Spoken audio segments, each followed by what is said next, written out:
You ask Tiger to solve. This deals with linear equations with one unknown. The final result is x equals 7. Let's solve it step by step. Simplify the expression. Expand the parentheses. Simplify the arithmetic. Combine like terms.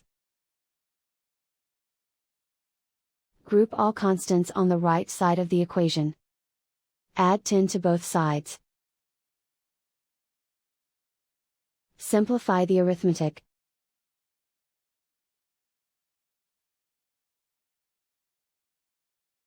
Isolate the x. Divide both sides by 5. Simplify the fraction. Find the greatest common factor of the numerator and denominator. Factor out and cancel the greatest common factor. And so the final result is x equals 7.